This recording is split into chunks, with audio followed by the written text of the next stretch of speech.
That's a dumb question. Did anyone ever say that to you and it really made a difference? Did they say, oh, look at you, chubby? Or, oh, look at the braces? Or, why can't you walk straight? Or why are you talking funny? We all heard things when we were growing up, right? Well, the dumb question thing is what paralyzed me. And from that day on, I was never able to speak in front of people.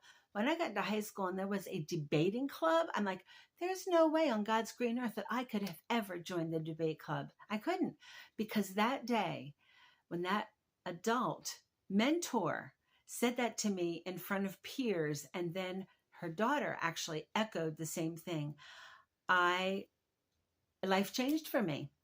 I could sing in front of people from first grade on until a few years ago.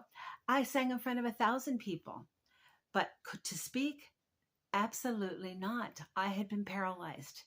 Hi, I'm Nancy. This is Retirement Redefined, where I refuse to accept retirement as just a phase of life and face every day with joy and gratitude and celebration. And I hope you do too. Yep, that happened to me. Life-changing. My biggest mistake, which I don't think I ever faced and realized, was that I never told my parents. My grandmother was a school teacher. She would not have allowed me to be harmed by that. We would have talked it through, and I never did. It wasn't until 2005, Alex had been out of work for a little over a year. We had had no income for 9 months. We were now on disability. I needed my time, my space, and I wanted to find another income. And I'd gone to a Tupperware party and noticed that Tupperware gal, she was having a blast, and she was just throwing a party, literally. Those home parties, she knew how to make it a party.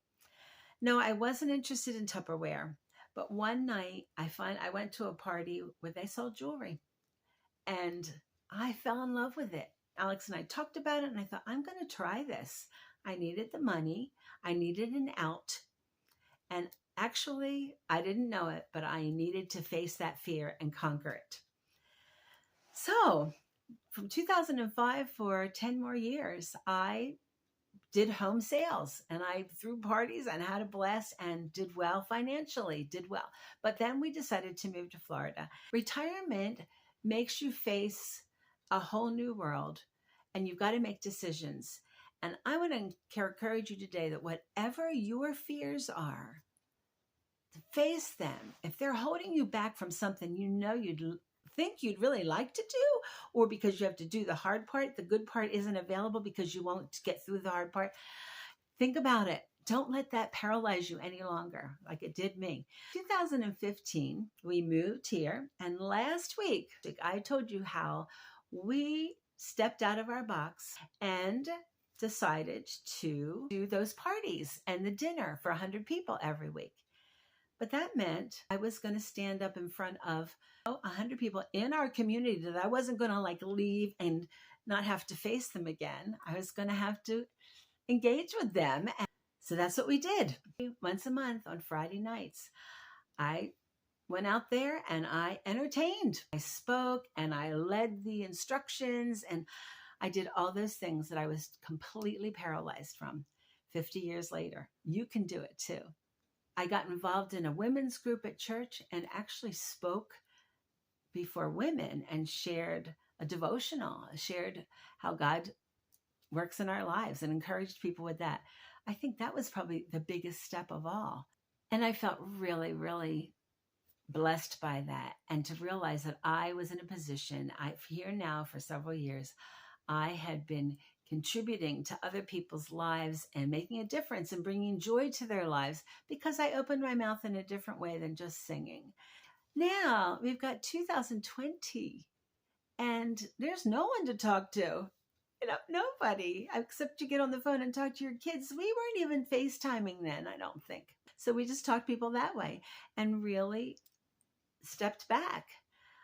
This girl who couldn't speak, who thought she had nothing to share and would be embarrassed by people if I spoke up. It took a while, but we did it. So what is it you're struggling with? I could never do that. I think you could if it's important to you enough. I encourage you to give it a shot. So after COVID, So, and we haven't even just until the last couple of months have we stepped back out into the community and gotten involved here again. And I am committed to 2025 becoming a community member, part of the gang here. No, we're not going to do the Friday night pub club, but we're not going to let fear hold us back anymore. Fear is just energy waiting to be redirected. And sitting in your comfort zone, that's just dreams waiting to die, and they will, if they haven't already. But if we're still here, those dreams can still come to life.